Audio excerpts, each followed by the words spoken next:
कल्याणं णमोऽध्यायाणं णमोलोये सव्यसाहुडम् मङ्गलं भगवान् वीरो मङ्गलं गौतमो गणी मङ्गलं कुन्दकुन्दाद्यो जैनधर्मोऽस्तु मङ्गलं सर्वमङ्गलमाङ्गल्यं सर्वकल्याणकारकं प्रधानं सर्वधर्माणां जैनं जयतु शासनम्। सूक्ष्मादिगुण सहित हैं कर्म रहित नीरो सिद्ध चक्र सोथापहूँ मिटे उपद्रवयो।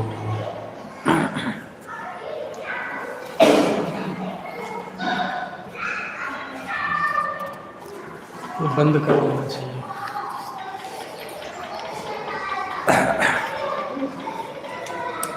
कल हमने पांचवी पूजन उसकी जयमाला का अर्थ देखा था। अब छठवीं पूजा प्रारंभ होती है। नहीं, पंखा नहीं, ये दरवाजा, गेट। आवाज़ बहुत आ रही है ना।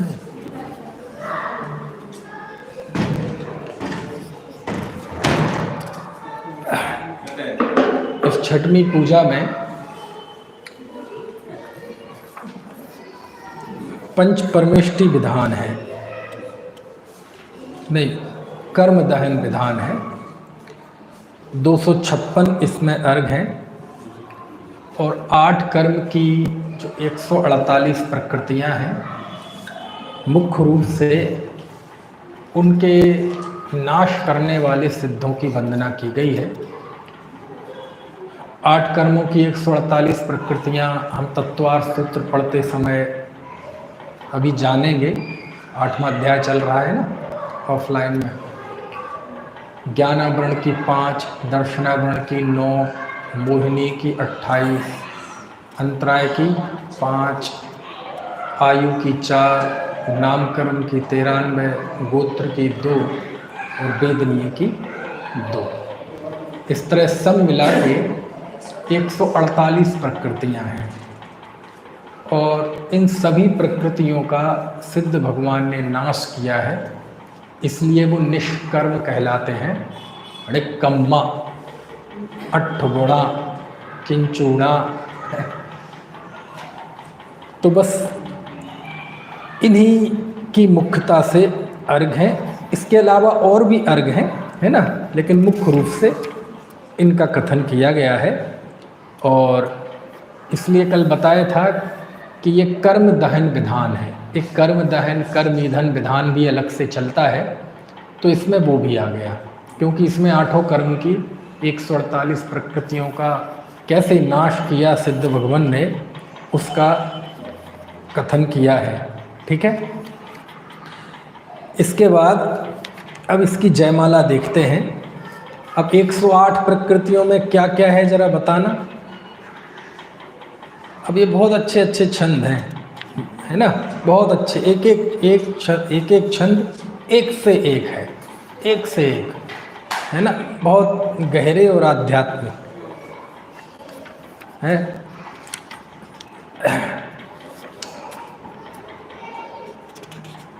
8 कर्मों की 148 प्रकृतियों में बहुत सारी चीज़ें तो ऐसी हैं, क्योंकि 8 कर्मों में पुण्य पाप का जब बंटवारा करते हैं तो जो घातिया कर्म हैं वो तो पाप रूप ही माने गए हैं, उसमें तो पुण्य पाप का कोई भेद ही नहीं है ना। पुण्य पाप का भेद केवल अघाती कर्मों में है। वैसे तो 8 ही कर्म संसार हैं और संसार के ही पुण्य पाप दोनों भेद हैं। अघाती कर्म में पुण्य पाप के भेद पाए जाते हैं, जैसे सातावेदनीय पुण्य प्रकृति, असातावेदनीय पाप प्रकृति, मनुष्य त्रेंच देवायु पुण्य प्रकृति, नरकायु पाप प्रकृति, उच्च गोत्र पुण्य प्रकृति, नीच गोत्र पाप प्रकृति। और फिर नाम कर्म में तो 93 है, तो उसमें तो काफ़ी मेहनत करनी पड़ेगी। सुभग पुण्य प्रकृति, दुर्भग पाप प्रकृति, ऐसे सब करना पड़ेगा, है ना। तो कहने का आशय यह है, इन सब का नाश करके सिद्ध भगवंत हुए हैं। अब उस नाम कर्म में एक तीर्थंकर नाम कर्म भी है, तो अब जब उसका वर्णन आएगा तो उन्हें लिखना पड़ेगा क्या, कि आपने तीर्थंकर कर्म का नाश किया, लिखना पड़ेगा कि नहीं। क्यों नाश किया नहीं, क्या हाँ नाश करके ही हुए हैं। अच्छा, वज्र वृषभ नाराज संघनन से मोक्ष होता है कि नहीं। वज्र वृषभ नाराज संघनन का नाश होता है तब मोक्ष होता है क्योंकि नाम कर्म में संघनन आता है, तो संघनन में वज्र वृषभ नाराज संघनन है। तो एक कथन तो हम बार बार सुनते ही हैं कि वज्र वृषभ नाराज संघनन के बिना मोक्ष नहीं होता, लेकिन ये एक और पहलू है कि उसके नाश के बिना नहीं होता है ना। ऐसे ही पुण्य से धर्म होता है ना, पुण्य से है मोक्ष होता है, पुण्य को परंपरा से मोक्ष का कारण कहा है, ये बात सही है। लेकिन इसका एक और बड़ा पहलू है कि जब तक पुण्य का नाश नहीं होता तब तक मोक्ष नहीं होता इसलिए साक्षात मुक्ति का मार्ग नहीं है, परंपरा से मुक्ति का मार्ग है। तो यदि इन 148 प्रकृतियों को ही देखा जाए तो बहुत सारी भ्रांतियाँ टूट जाती कि नहीं, है ना। अच्छा, सबसे अच्छी गति कौन सी है, सबसे अच्छी गति बोले मनुष्य गति। क्यों, उससे मोक्ष होता है, ये तो सही है। लेकिन इसका एक और पहलू है कि जब तक उसका नाश नहीं होता तब तक भी मोक्ष नहीं होता, है ना। तो ये सारी बातें आपको इस छठवीं पूजा के जरिए जानने को मिलती हैं, यदि ईमानदारी से पढ़ा जाए तो। परंपरा से, कुल परंपरा से देखा देखी पढ़ो तो फिर तो हजारों बार पढ़ लो, कोई फर्क नहीं पड़ता। लेकिन चीज़ों को समझते हुए जब हम पढ़ते हैं तो ये हमारा तत्व ज्ञान भी निर्मल होता है। तो यही कारण है कि पूजा भक्ति को सम्यक्त वर्धनी क्रिया कहा गया। इसलिए तो कहा गया है क्योंकि इससे हमारे सम्यक्त में वृद्धि होती है, यानी सम्यक्त दृढ़ होता है, हमारा तत्व निर्णय, तत्व की प्रतीति दृढ़ होती है ना। और भक्ति वगैरह होती इसलिए ये है कि जो हम मानते हैं उसमें हम अडिग रहें, है ना, कहीं भी हमारी श्रद्धा ढीली न पड़े। चलिए, इसलिए वो भजन पढ़ते हैं कौन सा, जिस बल को पा कर के स्वामी, पढ़ के बत क्या है जरा शुरू से। हाँ, जिस बल को पा कर के स्वामी आप हुए भव पार, मुझे है स्वामी उस बल की दरकार। किसका लिखा हुआ है ये, मूलतः पंडित नाथुराम जी हुए हैं। नाम सुना आपने, पंडित नाथुराम जी हुए हैं। वो संहिता सूरी नहीं, एक और पहले हुए हैं पंडित नाथुराम जी प्रेमी, बहुत बड़े इतिहासकार, साहित्यकार, श्रुत सेवक हुए हैं। बहुत जैन इतिहास पे सबसे ज़्यादा काम किया तो दो लोगों ने किया। सबसे पहले इन्हीं लोगों ने कलम चलाई ऐतिहासिक दृष्टि से, जिसमें प्रमुख नाम है पंडित नाथुराम जी प्रेमी और दूसरे पंडित जुगल किशोर जी मुख्तार, है ना। तो पंडित नाथुराम जी प्रेमी का लिखा हुआ भजन है, जिस बल को पा कर के स्वामी आप हुए भव पार, मुझे है स्वामी उस बल की दरकार। बचपन में भी सुना था मैंने, फिर बाद में मुखड़ा तो वो ही है, फिर अपने ब्रह्मचारी रविंद्र जी ने भी उस को अपनी तरह से लिखा, तो मुखड़ा वो ही है, फिर स्ट्रेंजा बदल गए, है ना। तो बचपन से तो सुनते आए थे, लेकिन एक बार कहाँ मैं दशलक्षण पर्व में भोपाल गया, आज से लगभग 19-20 साल हो गए शायद, 2003 में गया था, तो ऐसे ही कुछ। तो वहाँ एक क्या कहलाते हैं हमारे यहाँ, भोजक कहलाते ना, भोजक नहीं जानते आप। पर्व के दिनों में भजन गाने वाले बाहर से आते थे, अपनी ढोलक लिए रहते थे और भजन गाते थे। तो उस समय भी कोई बुलाया था, तो प्रवचन के बाद वो भजन गाते थे। तो उस समय वो भजन में उनकी विशेषता ये रहती थी कि जो प्रवचन में विषय चले, उनके पास अच्छा संकलन रहता था भजनों का। तो जो प्रवचन में विषय चले उसी विषय के अनुरूप वो भजन गाते थे। तो ऐसे कुछ विषय चला होगा तो उसके बाद उन्होंने वो भजन गाया, यही वाला, जिस बल को पा कर के स्वामी आप हुए भव पार, मुझे है स्वामी उस बल की दरकार। तो इतना अच्छा लगा वो भजन सच में, कई दिनों तक गुनगुनाते ही रहता था उसको, एक ही लाइन, आगे की तो याद नहीं रहती थी, एक ही लाइन। अभी कल परसों ही मैंने इसे पढ़ा था, मूल जो पंडित नाथूराम राम जी का है। चलो, तो ये अब इसकी जयमाला पढ़ते हैं छठवीं पूजन की। देखो जरा, थावर शब्द विषय धरे, त्रस थावर पर आए, यो न हो तो तुम सुगुण, हम की है विधि वर्णाय। तिस पर जो कछु कहत है, केवल भक्ति प्रमाण। बालक जल शशि बिंब को, चहत ग्रहण निज पान। देखो, इसमें भी दो दोहे हैं, है ना। अब पहली लाइन के दो अर्थ हैं, आपको मैं सरल वाला अर्थ बताता हूं जो बिल्कुल सीधा पड़े। थावर शब्द विषय धरे, त्रस थावर परे आए, यो ना होए। ठीक है। ये बिल्कुल यहाँ वाला लहजा आ ही गया, यो ना होए, है ना, यो ना चले भाई। ठीक है, तो ये यो अब सहारनपुर के ही है ना, तो इसी एरिया के हैं लगभग, पूरे तो नहीं। तो यो चलता है ना, यो यो यो है, यो कहाँ जा रहा। तो देखो यहाँ यो शब्द का प्रयोग आ गया, यो ना होए। क्या ना होए कि थावर शब्द विषय धरे। थावर मतलब स्थावर, स्थावर जीवों, संसारी जीवों के दो भेद, त्रस और स्थावर। तो पृथ्वी कायक, जल कायक, अग्नि कायक, वायु कायक, वनस्पति कायक, ये पांच हैं। तो ये शब्द धारण नहीं करते, मतलब ये बोल नहीं सकते, इनके शब्द नहीं होते। किनके? पृथ्वी कायक, जल कायक, अग्नि कायक, वायु कायक, वनस्पति कायक। ठीक है, बोलते दिखाई तो देते। अग्नि बोलती है, जल बोलता है, तो वो जीव नहीं बोलता, वो तो पुद्गल के घर्षण की कल कल की आवाज आती है। हवा बोल रही है, देखो पंखे की आवाज आ रही, हवा नहीं बोल रही है, पंखा ही बोल रहा है। तो वो नहीं बोलते। दो इंद्रिय जीव के ही बोलने की शक्ति है। पहली इंद्रिय, एक इंद्रिय यदि होगी तो सबके स्पर्शन इंद्रिय है, पांच स्थावरों के केवल स्पर्शन इंद्रिय।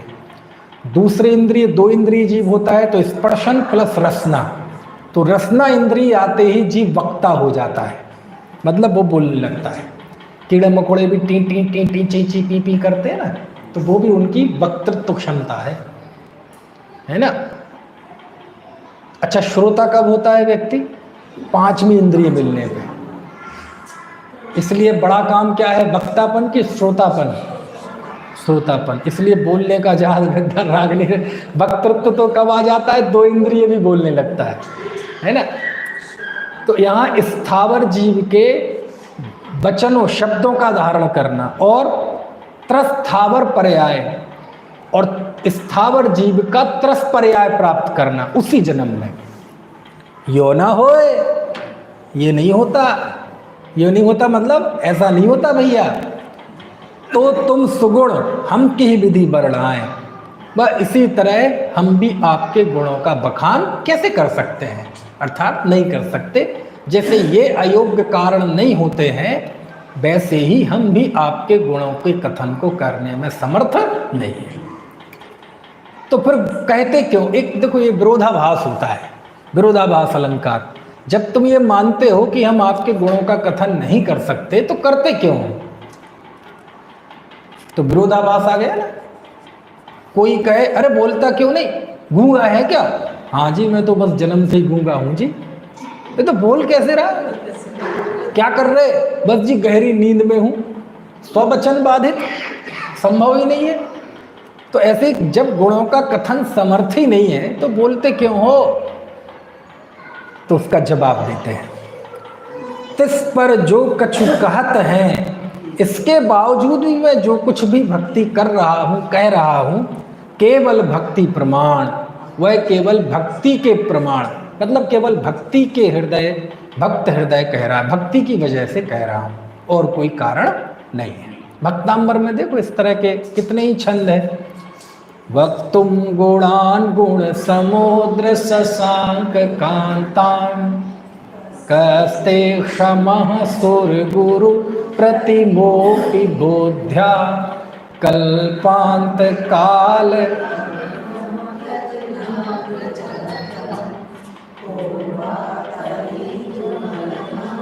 निधिम, उसमें भी यही बात है ना? ऐसे इसके लिए फिर दृष्टांत दिया कि बालक जल शशि बिंब को चाहत चाहत ग्रहण निज पान। जैसे कोई बालक जल राशि, जल शशि बिंब को, जल में स्थित चंद्रमा के बिंब को चाहता है, निज पान ग्रहण, पान मतलब पानी, पानी यानी हाथ, अपने हाथों से ग्रहण करना चाहता है, पकड़ना चाहता है। जैसे कोई बालक पानी में प्रतिबिंब, जल में प्रतिबिंब चंद्रमा को अपने हाथों से पकड़ना चाहता है, वह ऐसी मैं चेष्टा कर रहा हूँ। बाल चेष्टा है कि आपके गुणों का कथन मैं कर रहा हूँ, लेकिन हकीकत ये है कि ये काम हो नहीं सकता, है ना? इस पे ये बहुत है क्या? अभी छेड़ा इसमें भक्तांबर में भी यही दिया ना, जल मम्बु निधिम भुजाभ्याम, है ना? कि वो पर कल्पांत काल के अंत में, कल्प काल के अंत में जो हवाएं चलती हैं, तो कोई अपने हाथों से उसको लांघ सकता है क्या समुद्र को? एक बिंब, जल बिंब का भी है ना दृष्टांत शुरुआत में, बोलो ना तो।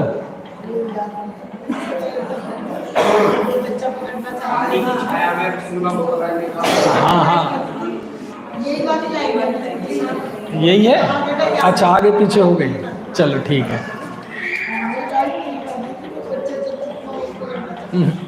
चलो, बालम बिहाय जल संस्थित बिंदु बिंब, बस इसी को याद कर रहा हूं। कौन से नंबर का है? पूरा बोलो एक बार। नहीं, पूरा छंद, पूरा छंद। बुद्ध्या विनापि विबुधार्चित पाद पीठ,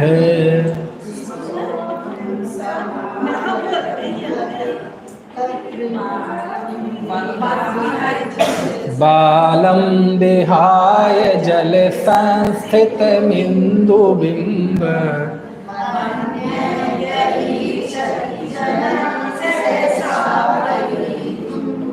चलो बस ठीक। अब पद्धड़ी, अगला पद्धड़ी छंद में जयमाला आगे देखिए। जय पर निमित्त व्यवहार त्याग, पायो निज शुद्ध स्वरूप भाग।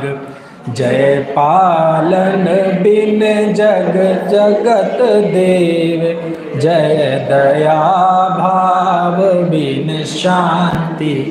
देखो जय, जय हो किसकी? जय पर निमित्त व्यवहार त्याग, पर के निमित्त से होने वाला जो भी व्यवहार है उसको त्याग दिया, और पायो निज शुद्ध स्वरूप भाग, और अपने शुद्ध स्वरूप को पा लिया। भाग मतलब भाग्य, सौभाग्य, सुघड़ी, अच्छा कार्य, मांगलिक कार्य, और आपने अपने मांगलिक शुद्ध स्वरूप को पा लिया। जय पालन बिन जगत देव, आपने जगत का पालन नहीं किया, लेकिन उसके बावजूद भी आप इस संसार के देव कहलाते हैं। है ना, पालन नहीं किया, लेकिन फिर भी क्या कहलाते हैं, देव कहलाते हैं। जय दया भाव बिन शांति भेव, आपके अंदर दया भी भाव भी नहीं है, उसके बावजूद भी आप शांति भेव, शांति भेव मतलब शांतिमय है, शांति को भोग रहे हैं, है ना। तो दया नहीं है भगवान के। एक अर्घ आता है जिसमें कहते हैं ओम ह्रीम श्री दया रहिताय, मतलब दया से रहित सिद्ध भगवान की मैं वंदना करता हूँ, उनको अर्घ समर्पित करता हूँ। तो पहले तो मानो क्या बोलते थे, मंत्र ऐसा था निर्दयाय, फिर बोले सुधार दिया दया रहिताय। क्या अर्थ है निर्दयाय में और दया रहिताय में? अर्थ नहीं बदला, फिर शब्द क्यों बदला? उस शब्द की इमेज अच्छी नहीं है ना, इमेज थोड़ी अच्छी नहीं है ना। अब निर्दयी शब्द की इमेज जो है वो खराब है, इसलिए वो शब्द को बदल दिया। क्या बदल दिया? दया रहिताय, है ना।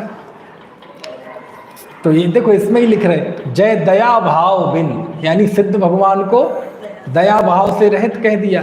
अभी एक जगह तो दयालु कह रहे थे और अब यहाँ दया भाव रहित कह रहे हैं, है ना। तो दयालु कहना ये उपचार है, दया भाव से रहित कहना ये वास्तविकता है। पर सुख दुख करण कुरीति टार, पर सुख दुख कारण शक्ति धार, पुनि पुनि नव नव नित जन रीत बिन देखो कितनी गजब बात कही। पर सुख दुख करण कुरीति टार, पर जीव के सुख और दुख करने की, उपकार अपकार करने की, सहयोग असहयोग करने की जो कुरीति थी उसको आपने टार दिया है। अच्छा जी, किसी को दुखी करने की काम को आप कहो कुरीति, ये बात जमती सी है, लेकिन किसी को सुख किया जाए और उसे भी वो क्या कह रहे, कुरीति। समझ में आए ना। कोई किसी की मदद कर रहा है वो क्या है, कुरीति। कोई किसी को मार पीट रहा है उसे तो कुरीति कहो, कोई बात नहीं, लेकिन कोई किसी की मदद कर रहा है वो भी कुरीति है। भूखे को भोजन किया कराया जा रहा है वो भी कुरीति है। किसी को दान दिया जा रहा है वो भी कुरीति है। देखो लिख रहे हैं क्यों जी, मैं आपको ये सिद्ध चक्र विधान की जयमाला पढ़ रहे हैं हम, तो ये कुरीति है कि सुरीति है? कुरीति। समझ में आया ना। मतलब क्या हुआ, अरे अर्थ समझ, भाव समझा जाता है ना। पहले तो किसी को दुखी करने से पाप बंद होता है, किसी का सहयोग करने से पुण्य बंद होता है, और दोनों ही संसार के कारण हैं। इस अपेक्षा से तो दोनों कुरीति ही है। एक सोने की बेड़ी है, एक लोहे की बेड़ी है ना। दूसरा, अब आप जरा वो भजन याद करो, कौन सा, निरखो अंग अंग जिन बर के, जिनसे झलके शांति अपार। उसमें सबका वर्णन है कि आपकी आंखें क्या कहती हैं भगवान, आपकी, है ना, हाथ क्या कहते हैं, आपके पैर क्या कहते हैं, आपकी अंतर्मुख मुद्रा क्या कहती है। बहुत अच्छा भजन है वो भजन भी ऐसा नहीं है, वो भजन भी एक संस्कृत का छंद है। पता नहीं कौन से ग्रंथ में है, ग्रंथ का नाम भूल रहा हूँ, हो सकता है पद्म नंदी पंचविंशतिका में हो, शायद, पक्का नहीं कह सकता। उसके आधार पर ये भजन है पूरा, है ना। बहुत अच्छा भजन है। निरखो अंग अंग जिन बर के, यानी हम भगवान के रूप को निहार रहे हैं और उनके एक एक अंग को देखकर, है ना, क्या भाव उमड़ते हैं। यानी भगवान का एक एक अंग, उनकी पूरी मुद्रा क्या संदेश दे रही है ना। क्योंकि मूर्ति मुंह से तो बोलती नहीं, लेकिन बोलती 24 घंटे है। काय से? सर्वांग से। समझ में है ना। सर्वांग से जिन मुद्रा बोलती है, तो उसमें लिखा निरखो अंग अंग जिनवर के, जिनसे झलके शांति अपार। फिर उसमें आँखों का कहा कि आपने इन आँखों से सारी दुनिया को देखा और जब कहीं सुख नज़र नहीं आया तो आँखें बंद कर ली। तो आपकी आंखों को देखकर पता चल गया मुझे कि सुख कहाँ है, अंदर में है। आपने पैरों से सारी दुनिया को घूमा और जब पता चला कि कहीं सुख नहीं है तो चलना बंद कर दिया और अपने आत्म स्वरूप में अचल हो गए। तो मुझे पता चल गया कि सुख कहाँ है, अचल होने में। इसी सिलसिले में फिर वर्णन आता है हाथों का। काय का? हाँ। हस्ते युगल जिनवर कहें पर का करता हो। आपके हस्त युगल दोनों हाथ क्या कहते हैं? हस्त युगल जिनवर कहें पर का करता हो। ऐसी मिथ्या बुद्धि से ही भ्रमण चतुर गति हो। याते पद्मासन विराजे जिनवर झलके शांति अपार। बोले आपके ये जो हाथ पे हाथ रख के आप बैठे हैं पद्मासन मुद्रा में, है ना, ये हमें क्या संदेश देते हैं? देखो, हाथ पे हाथ रखना दो प्रकार से होता है। एक तो ऐसा जैसा भगवान रखते हैं, एक ऐसा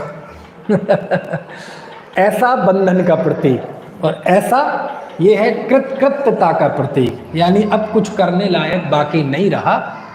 कैसे पता चला ये कि हमने जान लिया कि पर को कर्ता मानना या पर का कर्ता स्वयं को मानना ये मिथ्या भाव है।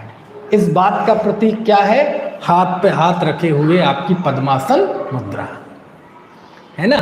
तो आपकी पद्मासन मुद्रा ये कहती है कि कोई किसी को सुखी दुखी नहीं कर सकता, कोई मुझे सुखी दुखी नहीं कर सकता। ये जो महासिद्धांत है ये आपकी ये मुद्रा हमें बताती है, और आपने उस मिथ्या भाव का त्याग कर दिया, अतः आप हाथ पे हाथ रख के बैठ गए। यानी मैं किसी को सुखी करूं दुखी करूं, कोई मुझे करे, ये मान्यता मिथ्या भाव है। इसी को कह रहे, देखो देखो क्या लिख रहे, पर सुख दुख करण कुरीति टार। पर को सुखी दुखी करने की जो कुरीति है, कौन कहे इसे कुरीति? बोलो। इसका नाम है संतलाल जी का विधान। समझ में है ना? पर को सुखी और दुखी करने की, यानी करने की मान्यता की, है ना, और उस मान्यता के अनुसार परिणमन की ये जो कुरीति है, ये बुरी परंपरा है, अनादिकालीन मिथ्या परंपरा है। आपने इस कुरीति का टाल दिया। समझ में आए ना? उस दूर भगावे बुरी रीतियां, सुखद रीति का करें प्रचार। ये असली काम तो भगवान आपने किया। इस कर्तृत्व की, इस सुख दुख करने की जो कुरीति थी, आपने उस कुरीति को टार दिया। तो टार कर क्या किया? पर सुख दुख कारण शक्तिधार। यद्यपि आप में पर को सुखी दुखी करने की शक्ति है, लेकिन अब करेंगे कभी नहीं। शक्ति है मतलब भगवान में किसी को दुखी करने की शक्ति है, सुखी करने की शक्ति तो सुनी, दुखी करने की शक्ति कौन सी है? बताओ जी, ऐसी कोई शक्ति है भगवान किसी को सुखी दुखी कर सके? ये ऐसा ही है। देखो, ये इस तरह का कथन है कि कोई मान लीजिए ब्रह्मचारी है और उसको अपन तारीफ में कहें कि आप हैं, आपकी शादी हुई नहीं थी, क्या हुई नहीं थी, तो उसे बुरा लगेगा कि अच्छा। इसी को जरा दूसरे तरह से कहो कि इन्होंने शादी की नहीं थी, हाँ हुई नहीं थी में ऐसा लगेगा जैसे अपमान हो गया, और की नहीं थी, हाँ अरे हो तो रही थी लेकिन की नहीं। तो दोनों में फर्क समझ में आता है ना? अच्छा बताओ, भगवान महावीर ने शादी की नहीं थी कि हुई नहीं थी? की नहीं थी। अच्छा हम कहें हुई नहीं थी, तो कहेंगे अरे यार ऐसे कैसे, वो तो बहुत रिश्ते आ रहे थे, उन्होंने की नहीं। अरे भैया, तीनों लोक में ऐसी कोई सौभाग्यशाली स्त्री लड़की थी नहीं कि जिसके भाग्य में भगवान महावीर जैसा पति लिखा हो, तो शादी होती कैसे? है? समझ में आई कि नहीं? दोनों पहलू हैं। तो अब यहाँ भगवान सुखी दुखी कर नहीं सकते ऐसा कहने में अशिष्टता सी लगती है, तो क्या लिख रहा है? आप कर सकते हो। ये ऐसा ही कथन है। लेकिन आपने स्वयं अब जिस कुरीति का आपने त्याग कर दिया है वो आप कर कैसे सकते हो? लेकिन कहते हैं उनकी सामर्थ्य बताने के लिए ऐसे उपचरित कथन होते हैं। पुनि पुनि नव नव नित जन्म रीति, बिन सर्व लोक व्यापी पुनि। पुनि पुनि पुनः पुनः, नव नव नया नया, नित नित नित लगातार, बिना रुके, हमेशा, नित्य ही, जन्म रीति, जन्मों का सिलसिला, जन्म की परंपरा, बिन उसके बिना, सर्वलोक व्यापी पुनीत, आपकी जो पवित्रता है वो तीनों लोकों में फैली। यानी जन्म, नित्य नए नए जन्म लेने की जो रीति है, यानी संसार परिभ्रमण के बिना भी, यानी आप इस संसार में भ्रमण नहीं करते। देखो मान लीजिए हम सब तो भ्रमण करते हैं, मान लीजिए अभी यहाँ मध्यलोक में है, यहाँ से पता चले ऊपर ऊर्ध्वलोक में चले गए, है ना। ऊर्ध्वलोक में मतलब जरूरी नहीं देव बन गई ऊर्ध्वलोक में सब तरह के होते हैं। तो कहीं भी कोई जन्म लेता रहेगा तो आज ऊर्ध्वलोक में, अधोलोक में, नीचे नरक में, स्वर्ग में, देव में, सम्यक प्राप्त नहीं करेगा, मोक्ष नहीं जाएगा तो कहीं ना कहीं तो भटका रहेगा।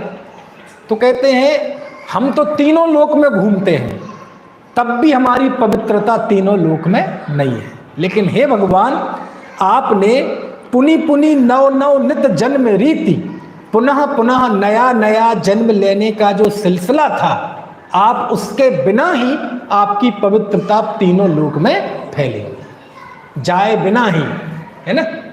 ऐसे जय लीला रास विलास नाश, स्वाभाविक निज पद रमण वास, शयनासन आदि क्रिया कलाप, तज सुखी सदा शिव रूप। जय लीला, लीला तो आप जानते कि नहीं है?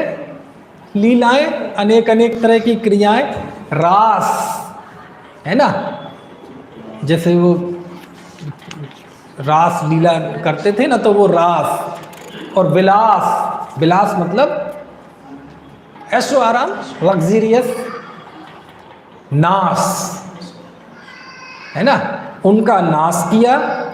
और स्वाभाविक निज पद रमण वास, और अपने स्वाभाविक निज आत्म पद में निवास करते हुए उसमें ही रमण करते हैं। रमण मतलब उसमें ही रमना, उसमें ही खेलना, उसमें ही लीला करना, उसमें ही रास करना, उसमें ही विलास करना। बढ़िया नाम है ना शास्त्रों के, चिद विलास। चिद विलास शास्त्र का नाम है ना पंडित दीपचंद जी कासलीवाल का, नहीं दीपचंद जी कासलीवाल का चिद विलास, अनुभव प्रकाश है ना। तो क्या बढ़िया, चिद विलास मतलब चैतन्य में विश्राम करना, चैतन्य में विलास करना, है ना। वो तो दौलत विलास, दौलत राम जी का दौलत विलास है ना। शयनासन आदि क्रियाकलाप, और शयन सोना, आसन है ना, आसन बैठना, आसन आदि क्रियाकलाप, इन समस्त क्रियाकलापों को तज त्याग कर सुखी सदा शिव रूप आप सदा काल के लिए नित्य में, है ना, कल्याणकारी रूप में आप विराजमान हैं। जबकि ना आप सोते हैं, ना विश्राम बैठते हैं, है ना, तब भी आप अनंत काल के लिए मोक्ष में आनंदित हैं। और अपन भावना भी यही बातें हैं, शुद्धात्म है मेरा नाम, मात्र जानना मेरा काम, मुक्तिपुरी है मेरा धाम, मिलता जहां पूर्ण विश्व, है ना। देख, बिन काम दाह नहीं नार भोग, निर्द्वंद निजानंद मगन योग, वरमाल आदि श्रृंगार रूप, बिन शुद्ध निरंजन पद तो भगवान आपके शरीर नहीं, कोई संयोग नहीं, कोई इंद्रियां नहीं, कोई भोग नहीं, कोई घर नहीं, कोई मकान नहीं, तो बहुत दुखी होते होंगे। बोले सुनो, बिन काम दाह नहीं नार भोग, काम रूपी अग्नि और नारी के भोग नहीं है। बिन काम दाह, काम रूपी अग्नि के बिना, और नार भोग नहीं, और स्त्री के भोग के बिना निर्द्वंद, आप निर्द्वंद हैं, निजानंद और अपने आनंद में मगन योग, और आप अपने आनंद के योग में मगन हैं और उसी में आप तल्लीन हैं, है ना। बरमाल आदि श्रृंगार रूप, और बरमाला आदि जो श्रृंगार हैं, और क्या क्या होते हैं सजने संवरने के, है ना, बरमाला है और जो भी है ना जो भी सजने धजने की चीज़ें हैं आदि में वो सब ले लेना। तो बरमाल आदि श्रृंगार रूप बिन उससे रहित आप शुद्ध निरंजन पद अनूप, आप शुद्ध निरंजन अनुपम पद रूप में विराजमान है। ठीक है, अनूप मतलब अनुपम। जय धर्म भर में बन हन कुठार, प्रकाश पुंज चेद्रूप सार, उपकरण हरण दव सलिल धार, निज शक्ति प्रभाव उदय। जय जय हो। धर्म भर्म, धर्म भर्म, भर्म मतलब भ्रम, भ्रम को यहाँ क्या कह रहे हैं, भर्म। तो धर्म के संबंध में जो भ्रम है, उस वन यानी भ्रम रूपी वन को हन मतलब नष्ट करने में, हनन करने में कुठार, कुठार मतलब, कुठार नहीं जानते, अरे वो कुल्हाड़ा होता है ना बड़ा सा, एक तो होती है कुल्हाड़ी, कुल्हाड़ी होती है छोटी थोड़ी सी, उससे घर की छोटी मोटी लकड़ियाँ काटते हैं, और एक बड़ी सी कुल्हाड़ी हो ना फरसा टाइप का, तो उसे बोलते कुठार। कहते ना मुझ पे तो कुठाराघात हो गया, है ना।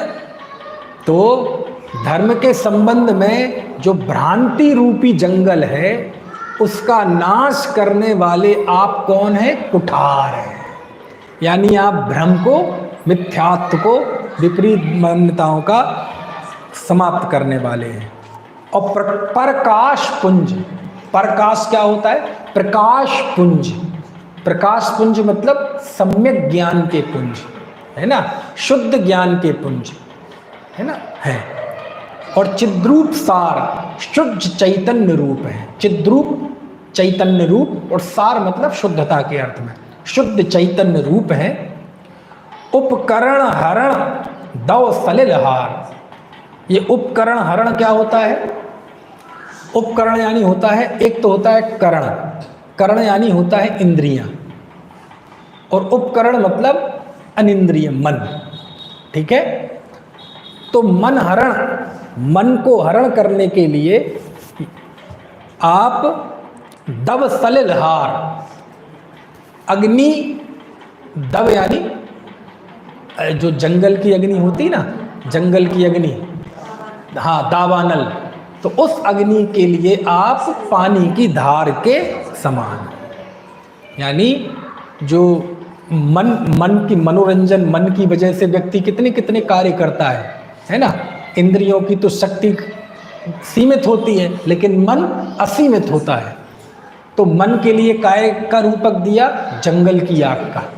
तो ऐसे जंगल की आग रूपी जो मन है, उसको हरण करने के लिए आप पानी की धार के समान मूसलाधार बारिश है, और निज शक्ति प्रभाव उदय अपार, आप आत्मशक्ति के प्रभाव से युक्त हैं, और उदय अपार, अपार है और उदीयमान है। उदय होता है ना सूर्य उदय, तो सूर्य तो अस्त हो जाता है, लेकिन आप कभी अस्त नहीं होते, ऐसे आप सदा काल उदय हैं, उदित हैं। अब ये गद्य में करने से उसका वो मजा चला जाता है। अब आप गद्य में अर्थ पढ़ने के बाद आप गद्य को दिमाग से पोटली निकाल के एक तरफ रख दो, आप केवल पद पढ़ो और पद का आनंद लो, उसका अर्थ समझते हुए, तो वो है असली चीज, है ना। पढ़ो जरा इसको। जय धर्म भर में बनहन कुठार, प्रकाश पुंज चेद्रूप सार, उपकरण हरण दव सलिलदार, निज शक्ति प्रभाव उदय। अब आप उसका अर्थ करते ही उसमें से आनंद चला जाएगा, समझ में आया ना? क्योंकि काव्य का मजा वो काव्य के साथ समझ के पढ़ने में है ना। नभ सीम नहीं अरु होत हो, नहीं काल अंत लहो अंत सो, पर तुम गुण रास अनंत भाग, अक्षय विधि। नभ सीम नहीं, नभ यानी आकाश, आकाश की कोई सीमा नहीं है। कहाँ है जी आकाश का अंत, बता दो जरा, दिख रहा है? आकाश की सीमा नहीं है। अरु और हो तो हो, और होती हो तो हो जाए। यद्यपि आकाश की सीमा नहीं है, लेकिन हो तो हो जाए।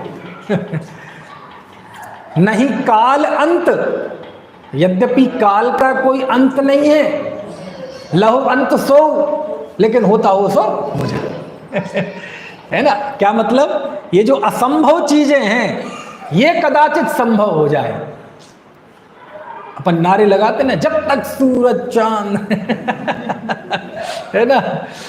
तो वो इसी तरह कहते हैं कि ये आकाश की कोई सीमा नहीं है, लेकिन हो जाए, कोई बात नहीं। काल का कोई अंत नहीं है, वो भी हो जाए, वो भी अंत को प्राप्त हो जाए। पर तुम गुण रास अनंत भाग, लेकिन तुम्हारी गुणों की राशि, उसका जो अनंत भाग है वह नहीं कहा जा सकता, वह हमारे ज्ञान का विषय नहीं बन सकता, है ना। अक्षय विधि राजत अवधि त्याग, लेकिन आपकी जो अक्षय, क्षय को प्राप्त नहीं होने वाले गुण हैं, वो अक्षय विधि राजत। विधि मतलब एक तो होती क्षय विधि, यानी जो चीज उत्पन्न हो क्षय हो जाए, और अक्षय विधि मतलब वह विधि जिसमें कभी क्षय ना हो। ऐसे आप अनंत गुणों रूप राजत हैं। राजत है मतलब शोभायमान है, विराजत हैं। अवधि त्याग, अवधि त्याग यानी अवधि मतलब निरवधि काल के लिए, उसका कोई अंत नहीं है। तो स्थान रूप से देखा जाए और काल रूप से, क्योंकि दोनों के ऊपर उदाहरण लिए। आकाश यद्यपि इसकी सीमा नहीं है, लेकिन मिल भी जाए सीमा। काल यद्यपि इसका अंत नहीं है, लेकिन हो भी जाए। लेकिन हे भगवान, आपके तो अनंत गुण हैं, वो अक्षय विधि रूप से राजते हैं। और अवधि त्याग मतलब समय अवधि का त्याग है, यानी उसकी कोई काल सीमा नहीं है, अनंत काल के लिए त्यागते हैं। ठीक है। पर तुम गुण रास अनंत भाग, आनंद जलधि धारा प्रवाह, विज्ञान सूरी मुख द्रह अथाह।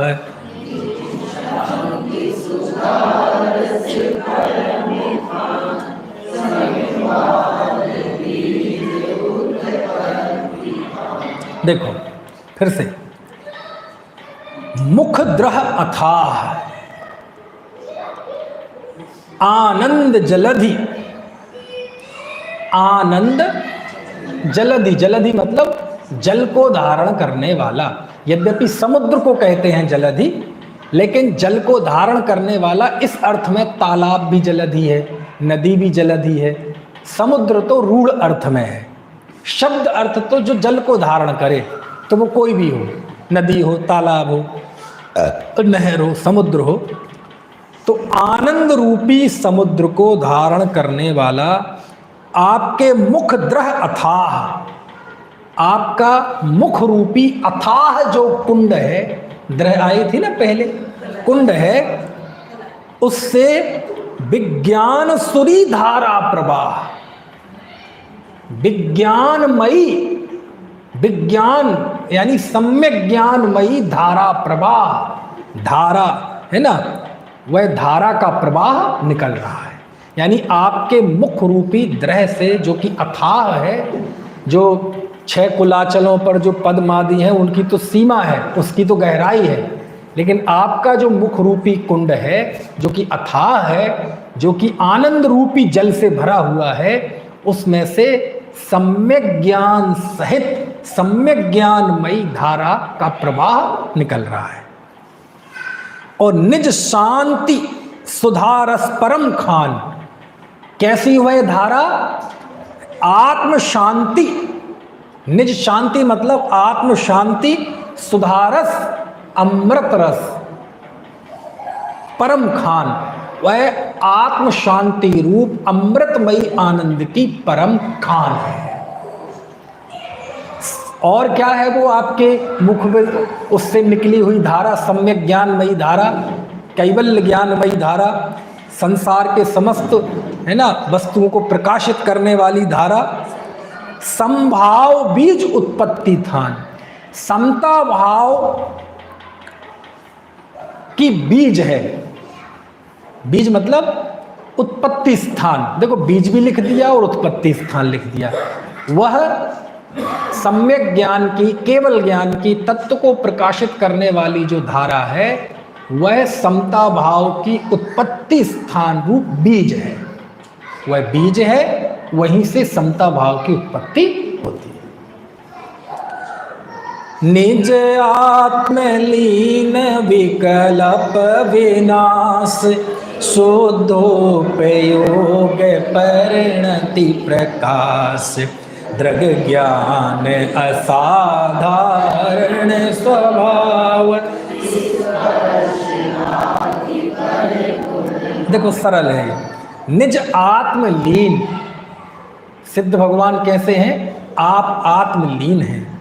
विकल्प विनाश, आपने विकल्पों का नाश कर दिया है। विकल्प मतलब समझ गए? विकल्प। शुद्धोपयोग परिणति प्रकाश, शुद्धोपयोग रूप परिणति से आप प्रकाशित हैं। शुद्धोपयोग रूप परिणति का आपको प्रकाश है। यहाँ शुद्धोपयोग मतलब है ना, शुद्धोपयोग मतलब ज्ञान दर्शन का शुद्ध परिणमन, वो शुद्धोपयोग।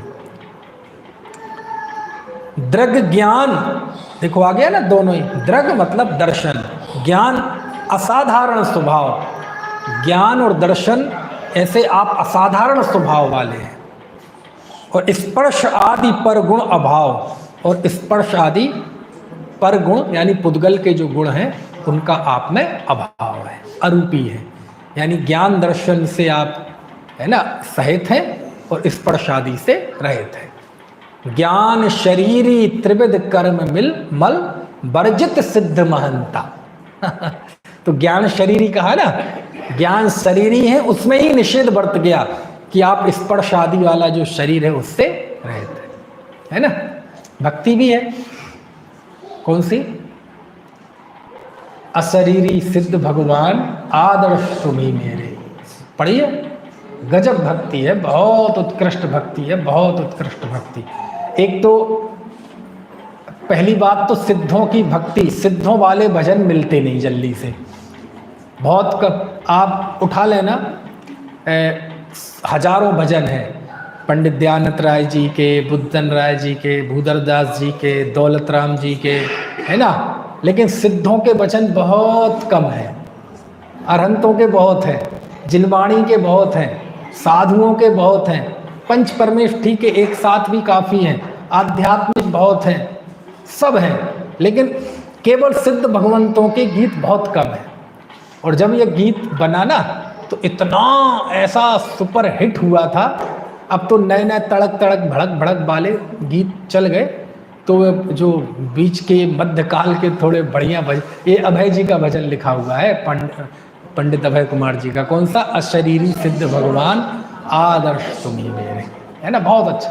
क्योंकि उसमें जो एकदम पहली लाइन पढ़ो ना, आदर्श तुम्ही मेरे, तो वो एकदम बड़ी भावुक कर देने वाली पंक्ति है। अशरीरी सिद्ध भगवान आदर्श तुम्ही मेरे, मतलब आदर्श तुम्ही मेरे यानी सम्यक दर्शन है इसका नाम। मोक्ष तत्व की श्रद्धा हो गई ना, कि मोक्ष तत्व ही प्राप्त करने लायक है और कुछ नहीं, इसी को तो कहते हैं आदर्श तुम ही मेरे, ये सम्यक दर्शन है ना। पर एक छंद में सिद्धों के 8 गुण बताए, है ना। सम्यक तो सुदर्शन ज्ञान, अगुरु लघु अवगाहन, सूक्ष्मत्व वीर्य गुण खान, निर्बाधित सुख वेदन। हो गए 8 गुण, लेकिन 8 नहीं है। हे गुण अनंत की खान, वंदन अगणित मेरे, अशरीरी सिद्ध भगवान आदर्श तुम्ही मेरे। बहुत उत्कृष्ट भजन है ना। और उसका सबसे अंतिम स्ट्रेंजा तो है ही जबरदस्त। भक्ति तो कर ली, लेकिन भक्ति में और क्या है, इस भक्ति क्यों करते हैं, भक्ति क्या कारण है कि सिद्धों की भक्ति करते हैं। अंतिम स्ट्रेंजा, भविजन तुम सम निज रूप, ध्या कर तुम सम होते। वाह भव्य जन आपके समान अपने रूप का ध्या कर तुम समान हो जाते हैं। भविजन तुम सम निज रूप, ध्या कर तुम सम होते। चैतन्य पिंड शिव भूत, होकर सब दुख खोते। चैतन्य राज सुख खान, दुख दूर करो मेरे। अशरीरी सिद्ध भगवान आदर्श तुम। कितना बढ़िया गीत है, बोलो, है ना। तो आप भक्ति कर रहे हो तो आनंद लेते जाओ, है ना है? चलो हो गया। तो स्पर्श आदि पर गुण अभाव, कि आप स्पर्श आदि गुणों के से आप में आपका अभाव है, उनसे आप रहित हो, अशरीरी हो, है ना। तो शरीर तो होगा, ज्ञान शरीरी है, है? निज गुण पर यह समुदाय स्वामी, पायो अखंड पद परम धाम। अव्यय अबाध पद स्वयं सिद्ध, उपलब्धि रूप धर्मी प्रसिद्ध। निज गुण पर यह समुदाय स्वामी, हे स्वामी आप कैसे हैं? गुण पर्यायों के समुदाय, गुण पर्यायों के समुदाय के आप स्वामी हैं। समझ में आया ना। आप स्वामी हैं, आपने समस्त संसार का त्याग कर दिया है, लेकिन त्याग होने के बाद आपने कुछ ग्रहण भी किया है। क्या? अपने गुण पर्याय के आप स्वामी हैं, है ना। पायो अखंड पद, आपने अखंड पद प्राप्त किया है। परम धाम, आपने अखंड परम धाम ऐसे पद को प्राप्त किया है। अव्यय, है ना। कैसा है आपका पद? अव्यय, अव्यय मतलब उसमें व्यय नहीं होता। अबाध, उसमें बाधा नहीं होती। बाधा रहित, व्यय रहित, है ना। उसमें आती है प्रवचन सार में गाथा, हे भगवान आप उत्पत्ति रहित विनाश और विनाश रहित उत्पत्ति, ऐसी आपकी दशा हुई है। उत्पत्ति रहित विनाश और विनाश रहित उत्पत्ति, मतलब बड़ा अच्छा प्रयोग किया है, क्योंकि पहले कुंदकुंद देव ने यह बताया कि उत्पाद व्यय द्रव्य तीनों एक ही द्रव्य में एक ही साथ होते हैं, एक ही क्षण में। उत्पत्ति के बिना विनाश नहीं होता, विनाश के बिना उत्पत्ति नहीं होती। यहाँ सिद्ध भगवान की स्तुति कह रहे हैं, भंग विहूणो हो बहो, ऐसी गाथा है। आप ऐसे हैं कि आप का उत्पाद व्यय रहित है और आपका व्यय उत्पाद रहित है। क्या मतलब हुआ? ये उलटवासी सी क्या है इसका? अरे अर्थ समझो। आपने जिस सिद्धत्व को प्राप्त किया है, उत्पत्ति हुई है, इसका कभी व्यय नहीं होगा, और जिस संसार दशा का व्यय कर दिया है उसकी कभी उत्पत्ति नहीं होगी। ये भाव है ना। अव्यय अबाध पद स्वयं सिद्ध, व्यय रहित बाधा रहित ऐसा स्वयं पद, स्वयं सिद्ध पद। आपके पद को किसी ने सिद्ध नहीं किया, वो स्वयं सिद्ध है, स्वभावतः सिद्ध है। उपलब्धि रूप धर्मी प्रसिद्ध, ऐसे आपने उसे उपलब्धि प्राप्त, मतलब उपलब्धि यानी प्राप्ति, आपने उसे प्राप्त कर लिया है। इस रूप में आप धर्मी के रूप में प्रसिद्ध हैं। प्रसिद्ध किसे कहते हैं? प्रसिद्ध, प्रसिद्ध किसे कहते हैं? प्रसिद्ध है, फेमस, लोकप्रिय है, ख्याति सहित। चलो ठीक है, जब मैं पूछ रहा हूं तो ये सरल अर्थ तो पूछ नहीं रहा हूँ, ये तो सबको पता है। जो प्रमाण द्वारा सिद्ध होता है उसे प्रसिद्ध कहते हैं। प्रसिद्ध किसे कहते हैं? जो प्रमाण के द्वारा सिद्ध होता है उसे प्रसिद्ध कहते हैं। हो सकता है उसे दुनिया माने ना माने, जाने न जाने, है ना। आत्म प्रसिद्धि, देखो होना चाहिए आत्म प्रसिद्धि, होना चाहिए कि नहीं? आत्म प्रसिद्धि का भाव होना चाहिए, लेकिन हम वहाँ प्रसिद्धि का अर्थ क्या लेते हैं? फैम, लोकप्रियता। कहते वो नहीं है आत्म प्रसिद्धि। आत्म प्रसिद्धि मतलब आत्मा को प्रमाण से सिद्ध करना। और आत्मा को प्रमाण से कैसे सिद्ध किया जाता है? आगम का सेवन किया मतलब आगम प्रमाण, और उसमें अनुभव कर लिया मतलब स्वानुभव प्रमाण। तो आगम से और स्वानुभव प्रमाण के द्वारा आत्मा को जानना ही उसे प्रमाण से सिद्ध करना है। उसे ही कहते हैं आत्म प्रसिद्धि, आत्म ख्याति। समय सार की टीका का नाम क्या है? आत्म ख्याति। है ना। चल और देखो, हे भगवान, एकाग्र रूप चिंता निरोध, जे ध्यावे पावे स्वयं बोध, गुण मात्र संत अनुराग रूप, यह भाव देहु तुम पद। ध्यान किसे कहते हैं? एकाग्र चिंता निरोधो ध्यानम, है ना। चिंताओं का, अन्य चिंताओं का रुक कर एक में अग्र हो जाना, एक मुख हो जाना, उसे ध्यान कहते हैं। तो एकाग्र रूप चिंता निरोध, जे ध्यावे पावे स्वयं बोध। हे भगवान, जो अन्य समस्त चिंताओं का निरोध करके आपके स्वरूप में एकाग्र हो जाता है, इस तरह आपका ध्यान करने वाले स्वयं ज्ञान की प्राप्ति कर लेते हैं। बोध मतलब ज्ञान। गुण मात्र संत्र अनुराग रूप, यह भाव देहु तुम पद अनूप। और हमारा तो आपके गुणों से अनुराग मात्र है ना। यह भाव देहु तुम पद अनूप, और मेरा यह भाव मात्र ही, यानी आपका गुणों के प्रति अनुराग ही अनुपम पद को प्राप्त कराने वाला है।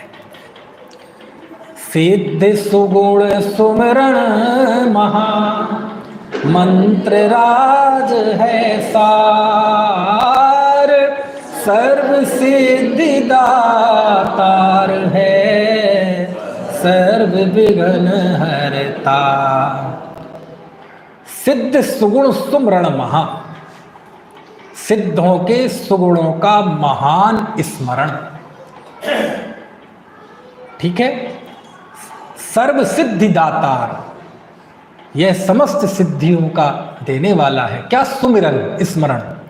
सर्व विघ्न हरतार, सर्व विघ्नों को हरने वाला है। और अधिक क्या कहें, मंत्र राज है सार, है ना, यही मंत्र राजों में सार है, यानी श्रेष्ठ है। कहते ना मंत्र, मंत्र क्या मंत्र, बोले सिद्धों का सुमरन करो, इससे बड़ा कोई मंत्र नहीं है। तीन लोक चूड़ामणि सदा रहो जयवंत, विघ्न हरण मंगल करण, तुम्हें नवे नित संत। हे तीन लोक के चूड़ामणि, सर्वोत्कृष्ट, सदा रहो जयवंत, आप अनंत काल तक जयवंत वर्तें। ये आशीर्वचन है। अच्छा, आशीर्वचन कौन देता है, छोटे देते बड़े देते हैं? आशीर्वाद कौन देता है, बड़े कि छोटे? बड़े देते ना, भ्रम है आपका। छोटे नहीं दे। जो भी मंगलकारी वचन बोले जाते हैं ना किसी के लिए, वो आशीर्वचन होते हैं। अपन सोचते हैं आशीर्वाद मतलब बड़े देते हैं छोटों के लिए, ऐसा नहीं है। इसे यदि बोलेंगे हे भगवान आप जयवंत बरतें, तो ये मालूम क्या कहलाते हैं, ये संतलाल जी के आशीर्वचन है। किसके लिए? अच्छा, इतने बड़े हो गए तुम, सिद्धों को आशीर्वाद दे रहे। हाँ, अब क्या करें, गलत इमेज दिमाग में बन गई है, वो रूढ़ सा हो गया, आशीर्वाद मतलब बड़े छोटों को देते हैं। लेकिन ऐसा नहीं है। मूलतः आशीर्वचन कोई भी किसी को दे सकता है। जो भी आप किसी के लिए विश दें, है ना, आप उसके उत्थान की भावना भाएं, उसे शुभकामनाएं दें, तो वो आशीर्वचन में आता है ना। तो भगवान के प्रति आशीर्वचन, क्या आशीर्वचन है? जब हम बोलते हैं ना जैनम जय तू शासनम, जय शासन जयवंत वर्ते, तो ये आशीर्वचन कहलाता है। जय दुजड़िंदो जयवंत वर्ते, जब धरसेन स्वामी के मुंह से निकला था, है ना, जयदु सुद देवता श्रुत देवता जयवंत वर्ते, तो ये आशीर्वचन था, है ना। देखो, तीन लोक चूड़ामणि सदा रहो जयवंत, विघ्न हरण मंगल करण, तुम्हें नमे नित संत, है ना। अर्थ आसान है, बाकी की चर्चा कल।